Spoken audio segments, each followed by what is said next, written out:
Hey everyone, Assalamu alaikum. This is Alam and welcome to my YouTube channel Motovlogger Sunny.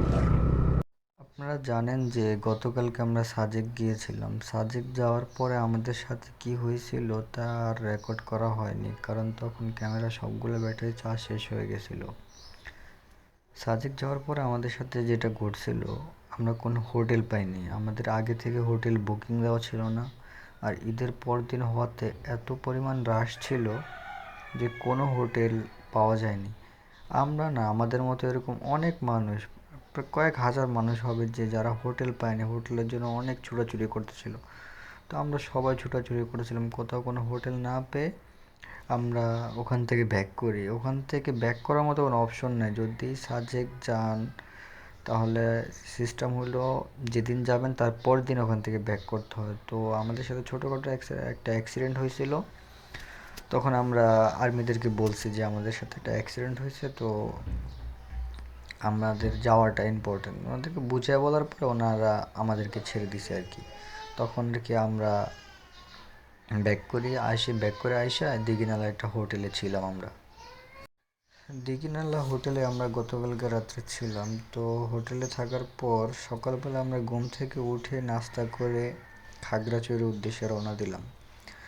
Khagrachari গিয়ে আমরা একটা hotel booking দেব। Hotel booking দিয়ে ওখানে কিছুক্ষণ rest করব। রেস্ট করার পরে আমরা বের হয়ে যাব, একটা বা দুইটা স্পট ঘুরব। ওই চিন্তা ভাবনা করে যাচ্ছি। এখন আগে খাগড়াছড়ি পর্যন্ত যাই, তারপর বাকিটা কই যায় না যায় আপনারা তো অবশ্যই দেখতে পাবেন। এখন আগে মেন উদ্দেশ্য হলো খাগড়াছড়ি। আসলে সাজেকের ব্যাপারে একটা কথা যেটা অনেকেই বলে না, সাজেকের রাস্তাগুলো একে তো চিপা, দ্বিতীয়ত সাজেকের রাস্তা রাস্তা খারাপ। কিছু কিছু জায়গায় যে কর্নারিংয়ের মধ্যে মানে বালু ইটা থাকে খোয়ার মতো, এরকম রাস্তা খারাপ। তারপরে এই যে আপ হিল ডাউন হিলগুলো, এগুলো অনেক উঁচা এবং অনেক নিচা। এই যে আপ হিল ডাউন হিলগুলো এত পরিমাণ খারাপ যা বলার বাহিরে। ক্যামেরায় কিন্তু কিছুই বোঝা যায় না যে কতটা আপ আপ হিল আবার কতটা ডাউন হিল, ক্যামেরায় কিন্তু এতটা বোঝা যায় না। এই যে এখন আমি কিন্তু আপ হিলে উঠতেছি, উপরের দিকে উঠতেছি, ক্যামেরায় বোঝা যাচ্ছে না। ক্যামেরায় কিন্তু এতটা ক্লিয়ার বোঝা যায় না। আসলে এখানে এই যে খাগড়াছড়ির যে আপ হিল ডাউন হিল, এগুলা সাজেকের কাছে কিছুই না। সাজেকের রাস্তাগুলো যে আপ হিল ডাউন হিল এত খাড়া, অনেক বেশি খাড়া। আপনারা যারা বাইক নিয়ে আসার চিন্তা ভাবনা করতেছেন বা আসবেন ভাবছেন, প্ল্যান করতেছেন যে সাজেক আসবেন বাইক নিয়ে, আমি বলবো আপনারা যদি এক্সপার্ট রাইডার না হন তাহলে বাইক নিয়ে সাজেক আসার কথা ভুলেও চিন্তা করবেন না। এই যে আমার সামনের দিকে তাকান, এই যে ডাউন হিলে নামতেছে, এটা কিন্তু এই যে দূর, অনেক দূর পর্যন্ত দেখা যেতেছে যে অনেক নিচে নামতেছে, কিন্তু ক্যামেরায় কতটুকু দেখা যাচ্ছে আমি বলতে পারবো না। আমি হয়তো পরে রেকর্ডিংটা দেখলে হয়তো বলতে পারবো, কিন্তু অনেক ডাউন, এই যে নামতেছে অনেক ডাউন। সাজেকের এই যে ডাউন হিলগুলো এর থেকেও অনেক ডাউন, মানে অনেক খাড়া। ডাউন হলে তো ব্যাপার ছিল না যে নিচে নামতে হবে, ওটা কোনো প্যারা নেই, কিন্তু এটা তো অনেক খাড়াভাবে নিচে নামতে হয়, আবার খাড়াভাবে উপরে উঠতে হয়। আপনি যখন ডাউন হিলে নামবেন, নামার সময় আপনার সামনের দিকে তাকাবেন যে সামনের রাস্তাটা এত নিচে নামছে, তারপরে আবার উপরে উঠছে, ডাইনে বামে কর্নারিং, এগুলা দেখলে আর আলটিমেটলি এগুলা দেখার পর কনফিডেন্স লেভেল অনেক লো হয়ে যায়। তো আমার সাথে যেটা করছে, আমার ফার্স্ট টাইম সাজেক বাইক নিয়ে, তার জন্য হয়তো আমি অনেক বেশি নার্ভাস ছিলাম। নাকি আপনাদের সাথে, আপনাদের যদি কেউ বাইক নিয়ে যেয়ে থাকেন নতুন অবস্থায়, তাহলে আপনাদের এক্সপিরিয়েন্সও শেয়ার করেন, আমার কমেন্টে জানায়েন। আমরা অলরেডি খাগড়াছড়ি বাস স্ট্যান্ডে চলে আসছি। কিছুক্ষণ আগে আমরা একটা ব্রেক দিছিলাম, আমরা চা খাওয়ার জন্য একটা ব্রেক দিছিলাম, চা কোল্ড ড্রিঙ্কস খাওয়ার জন্য একটা ব্রেক দিছিলাম। আমরা ঠান্ডা পানি টানি খাইছি। খাওয়ার পরে আমাদের আমাদের মামুন ভাই গেছিলো যে হোটেল দেখার জন্য। আমরা মানে এত পরিমাণ গরমে অনেক বেশি টায়ার্ড লাগতেছিল, তো মামুন ভাই একাই গেছে। তো মামুন ভাই হোটেল দেখে কনফার্ম করে আমাদেরকে কল দিছে। এখন আমরা যাচ্ছি, আমাদেরকে অবশ্যই লোকেশন শেয়ার করছে, লোকেশন দেখে আমরা যাচ্ছি। এই সামনেই কি জানি একটা হসপিটাল না কি লাইফ কেয়ার না কি জানি একটা বললো, ওইটা ঠিক উল্টা দিকে হ্যাঁ, এই যে খাগড়াছড়ি গেট, মামুন বাবু বলছিল যে খাগড়াছড়ি গেট দিয়ে ভিতরে ঢুকতে, এটাই খাগড়াছড়ি গেট।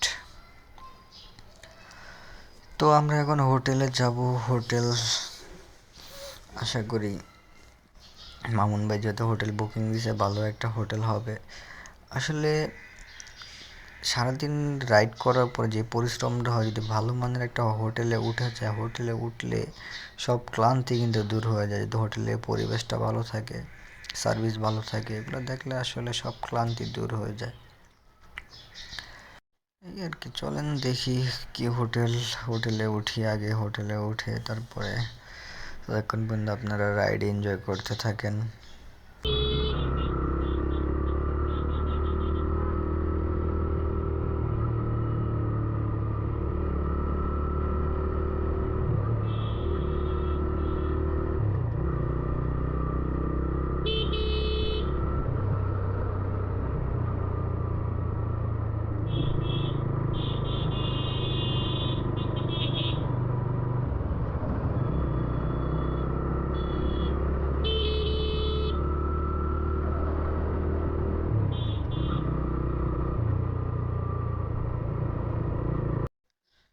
আমরা অলরেডি চলে আসছি হোটেলের কাছাকাছি। যে আইএফআইসি ইসলামী ব্যাংক পার হয়ে বলছিল একটু সামনে আসতে।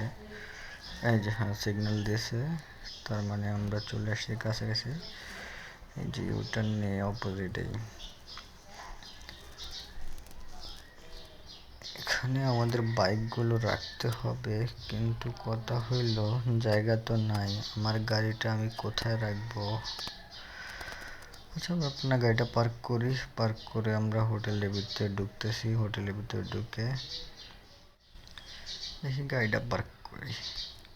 এই যে আমাদের নতুন হোটেল। চলেন দেখি হোটেলের কি অবস্থা। আশা করি ভালো হবে, খারাপ হওয়ার কথা না। মামুন ভাই, রুম কোনটা? ফার্স্ট সেকেন্ড রুমটা না? আচ্ছা,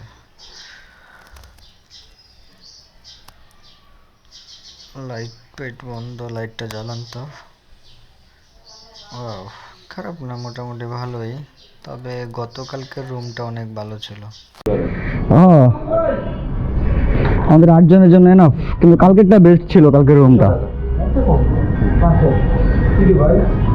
আরো কম হইতো, আর সিজন না হইলে এই রুমটা 1500 টাকা দিয়ে দিত। কত 2300 টাকা। আলহামদুলিল্লাহ, 2300 টাকা এই রুম খারাপ না।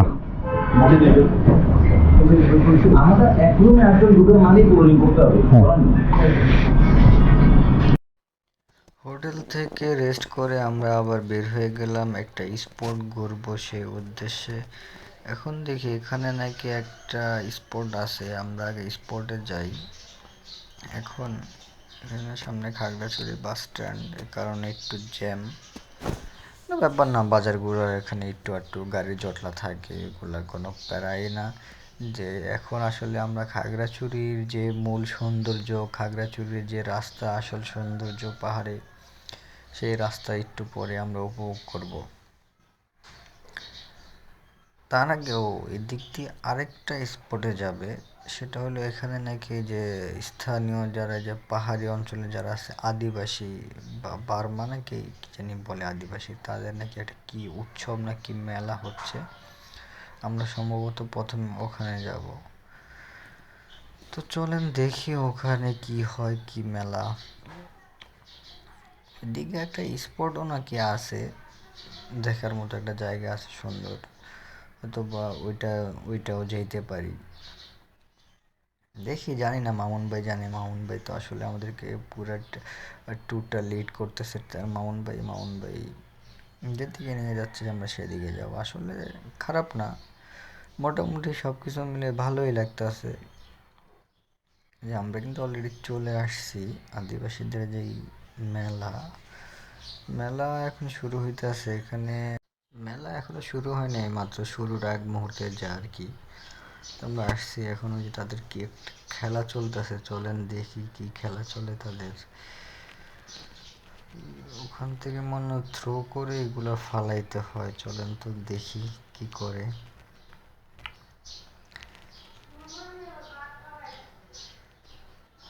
ওয়াও, সেই ডান্সারে যে থ্রোটা করছে, এক বয়স্ক এক মহিলা এক থ্রোতেই ধরো দেখি আবার এই সাইড, ওয়াও, এই সাইডটা দেখছেন?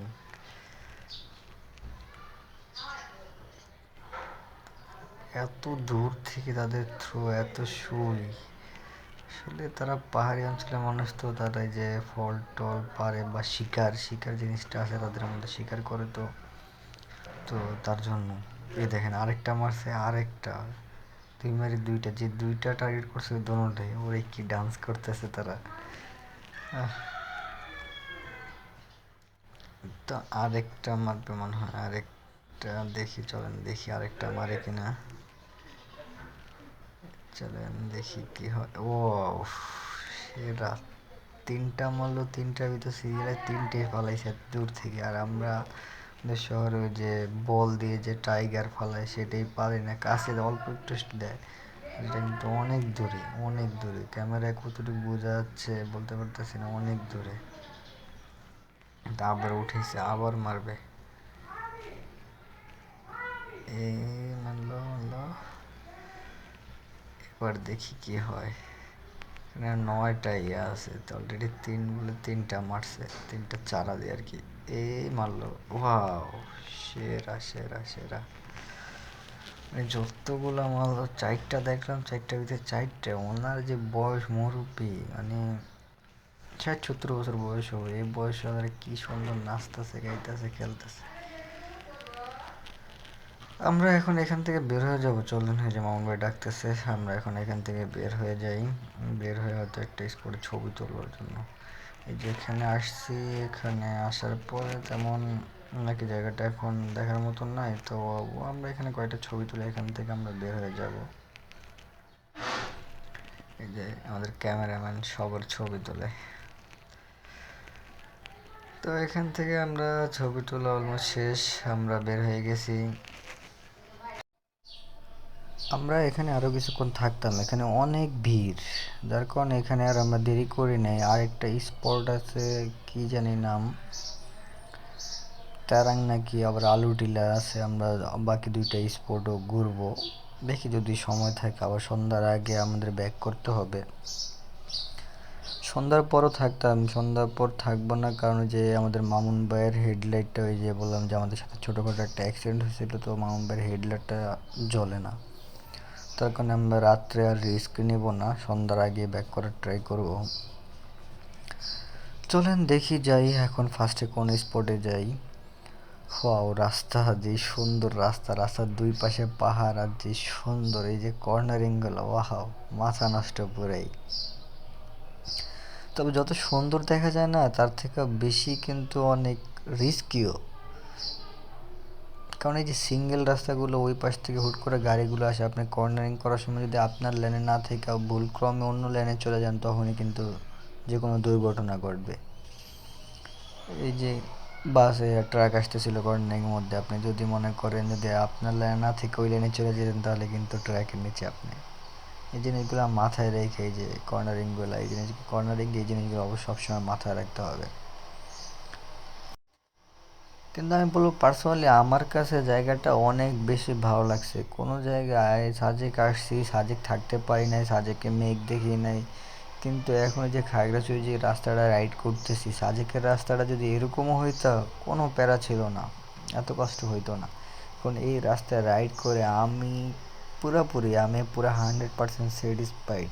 আমি মনে করি কেউ যদি বাইক রাইডিংয়ের আসল মজা খুঁজে পেতে চান, তাহলে অবশ্যই আপনি এই খাগড়াছড়ি রোডে রাইড করবেন। যদি খাগড়াছড়ি দিঘিনালা এই রোডে যদি আপনি বাইক রাইড না করেন, তাহলে আপনি বাইক রাইডিংয়ের মজা কখনোই পাবেন না। যে বাইক রাইডিংয়ে যে আসল ফিল, আসল মজা, যে ডান সাইডে পাহাড়, বাম সাইডে পাহাড়, দুই পাহাড়ের মাঝখান দিয়ে আমরা যাইতেছি, বাহ, অসাধারণ। বাস, আসলে এই রাস্তায় রাইড করা যত বেশি মজা, তার থেকে অনেক বেশি সাজা। সাজা কেন বললাম, আপনি যদি এক্সপার্ট না হন, তাহলে এই রাস্তায় রাইড করে কখনোই ফিল পাবেন না কি আপনি যখন এই যে কর্নারিংগুলো করবেন, যে বসাল বড় বড় কর্নারিং, এই যে বামে আবার ডানে বিশাল বড় বড় কর্নারিং, মানে একবারে গাড়ি শোয়া ফেলতে হয়, এরকম বিশাল বিশাল কর্নারিংগুলো, তখন আপনি যদি এক্সপার্ট না হন, তাহলে আপনি এই কর্নারিংগুলোতে অনেক বেশি প্যারা খাবেন। কিছু কিছু বড় বড় কর্নারিংয়ে আমি প্যারা খেয়ে গেছি। আমি প্যারা খেয়ে গেছি কেন? কারণ আমার গাড়ির চাক্কা চিকন, 100 সেকশনের টায়ার, 110 সেকশনের সম্ভবত, আমার এক্স্যাক্টলি খেয়াল নাই, 110 হবে, 110 কিন্তু অনেক চিকন টায়ারই। তার কারণে আমি গাড়ি শোয়ানোর জন্য কনফিডেন্স পাই না। আর যে বিশাল কর্নারিং, ওই কর্নারিংয়ে গাড়ি শোয়া ফেলতে হয়, না শোয়ালে আমি আমার লেন থেকে অন্য লেনে চলে যাব, এই গাড়ি না শোয় ওই মুহূর্তে। নাহলে উল্টা দিক থেকে গাড়ি আসে, অন্য লেনে চলে গেলে যে কোনো সময় একটা দুর্ঘটনা ঘটতে পারে। এই জন্য বললাম যে এই রাস্তায় রাইড করা যতটা না মজা, তার থেকে অনেক বেশি সাজা। বাট আমি 100% স্যাটিসফাইড। এই যে আমার ডান পাশে পাহাড়, কি সুন্দর রাস্তা, এরকম রাস্তা থাকলে আর যেতে বাহ। আমার কাছে মনে হয় পুরো বাংলাদেশের রাস্তাগুলো যদি এরকমই থাকতো, এরকম, এটা আমার পার্সোনাল মতামত, আপনারা আবার অন্য দিকে নিয়েন না বিষয়টা। কারণ যে মজা, আবার এই এলাকার একটা জিনিস কি, গরমের সময় অনেক বেশি গরম, ঠান্ডার সময় অনেক বেশি ঠান্ডা। যখন বৃষ্টির সিজন আসবে তখন এই এলাকায় রিস্ক থাকে, পাহাড়ি ডল, পাহাড় দইসা পড়ে রাস্তার উপর, তখন আসলে এই রাস্তায় রাইড করাটা অনেক বেশি রিস্কি বৃষ্টির মধ্যে। কারণ যে কোনো সময় পাহাড় দইসা পড়তে পারে, পাহাড়ের মাটি, আর পাহাড় দোষে যে মাটিগুলো পড়ে, লাল মাটি, এগুলো কিন্তু খুবই ডেঞ্জারাস, এগুলোতে চাক্কা স্লিপ করে। আমরা আলুটিলা থামছিলাম, আলুটিলা অনেক বেশি ভিড়। আলুটিলা থেকে অনেক সুন্দর একটা স্পট আছে, সেটার নাম নাকি তারাং, নাকি জানি, সম্ভবত তারাং। মামুন ভাই বললো আমরা ডাইরেক্ট তারাং যাব। আলুটিলার ঘুরলাম না, তারাং চলে যাচ্ছি। তারাং গিয়ে দেখি কি অবস্থা। কিন্তু আমাদের তো আবার সন্ধ্যার আগে ফিরে আসতে হবে। তারাং গিয়ে আমরা কতক্ষণ সময় পাবো জানি না। দেখি, এখনো 7টা বাজে না, এখনই 6টা বাজে। দেখা যাক কয়টার মধ্যে কয়টায় তারাং গিয়ে পৌঁছাইতে পারি। বাট যে রাস্তা, এই রাস্তা দেখে আমার মন চাইতেছে আরও রাইড করি, সারাদিন সারা রাত রাইড করি। আমি এই রাস্তা দেখার পরে, আমার তো এমনি তো পুরো রাস্তা আমি কাউকে গাড়ি দিই না, আমার গাড়ি আমি সারা রাস্তা রাইড করছি, এরকম রাস্তাতে তো আমি আরও আগে গাড়ি দিব না, কারণ এরকম রাস্তায় রাইড করে যে মজা। তবে আসলে পিলিয়নেরও কিন্তু অন্যরকম একটা মজা। আমি কিছু কিছু ক্ষেত্রে পিলিয়নের অনেক বেশি এক্সট্রা বেনিফিট থাকে, যেমন পিলিয়ন পিছনে বসে সব কিছু উপভোগ করতে পারে, সব কিছু দেখতে পারে, ভিডিও করতে পারে, পিলিয়নের মধ্যে সব কিছু করতে পারে। কিন্তু যে গাড়ি রাইড করে তার কিন্তু অনেক দায়িত্বশীল, অনেক কিছু খেয়াল রাখতে হয়। যে আপিলে উঠতেছি, তারাং অনেক উপরে, কত ফিট জানি, 1300 ফিটের মতো নাকি 1400 ফিট, সঠিক মনে নেই আমার। যদি আপনাদের কারো সঠিকটা জানা থাকে তাহলে কমেন্টে জানাবেন। আমরা আসছিলাম, গতকালকে সন্ধ্যা হয়ে গেছে, তার জন্য রাত্রেবেলা কিছু দেখাইতে পারি নাই। এরপরে গতকালকে এখান থেকে ব্যাক করে আবার হোটেলে গেছি। ওখানে গতকালকে আমরা ছিলাম, গতকালকে না এসে 10-15 মিনিট ছিলাম, পরে আর্মিরা এখান থেকে আমাদেরকে চলে যেতে বলছে, কারণ সন্ধ্যার মাগরিবের আজানের পর এখানে কাউকে অ্যালাউ করে না থাকার জন্য। তো আমরা রিকোয়েস্ট করছিলাম, পরে বললো যে ওনাদের উপরে যে অফিসাররা দেখলে সমস্যা আছে, আজকে নাকি এখানে কোনো একজন বড় অফিসার আসবে, ওই টহলে দেখতে আসবে আর কি, টহলের কী অবস্থা। তার জন্য আমরা বেশিক্ষণ এখানে স্টে করিনি, তো আমরা চলে গেছিলাম। এখন আসলাম সকাল সকাল, কিন্তু আসার কথা ছিল আরও 1 ঘন্টা আগে আসতে পারলে ভালো হতো। এখন বাজে সকাল সম্ভবত 7, এখন সকাল 7টা বাজে। কিন্তু আমরা যদি সকাল 6টার আগে আসতে পারতাম, আর 1 ঘন্টা আগে আসতে পারলেও আমরা আরও অনেক সুন্দর ভিউ দেখতে পারতাম। তাও এখনও যা দেখা যাচ্ছে আলহামদুলিল্লাহ অনেক ভালো লাগতেছে। আসলে যেই সিজনে সাজেক গেলে মেঘ দেখা যায়, তখন আমার মনে হয় এখান থেকেও মেঘ দেখা যাবে। বাহ, বিশাল হ্যালিপ্যাড আছে। এটা সাজেকের মতো অনেক উঁচা, কিন্তু এটা সাজেকের থেকে একটু কম হবে উচ্চতাটা। এই যে পাশে নিচে দেখেন বিশাল। আর যে আরেকটা কাপল আছে, আর আমাদের আগে ওই কাপলটা আসছে, এখন পর্যন্ত আর এই স্পটে কেউ আসে নাই, যে দুজন এখানে, ওই যে বাদ বাকিরা আসতেছে। বাট অসাধারণ, ওই যে নিচে পুরার সাইডটা দেখেন। ওই যে আরেকজন আসতেছে হেলতে দুলতে আসতেছে হেলতে দুলতে আসতেছে। এই সাইডটা দেখেন জাস্ট ওয়াও, অসাধারণ। এখানে চাঁদের বিষয়ে আমরা কিছুক্ষণ বসে থাকবো, শুয়ে থাকবো। এই জায়গা দেখা তো মনে করেন আমার এখান থেকে উঠতে ইচ্ছা করতেছে না, উঠতে ইচ্ছা করবে না, লড়তে ইচ্ছা করবে না।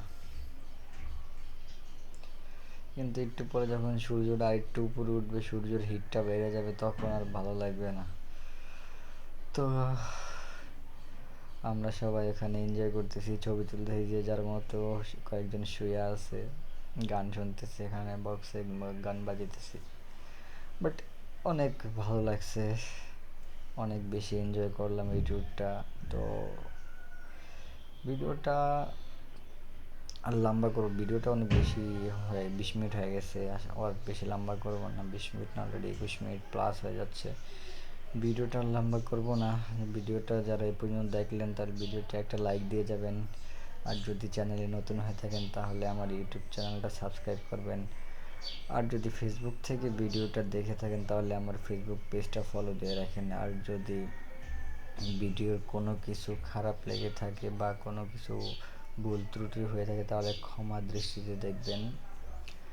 আর কীভাবে আরও বেশি উন্নত করা যায়, যদি কারো কোনো মতামত থাকে, পরামর্শ থাকে, তাহলে অবশ্যই আমাকে কমেন্টে আপনাদের মতামত এবং পরামর্শ দিয়ে যাবেন। Thank you so much for watching this video.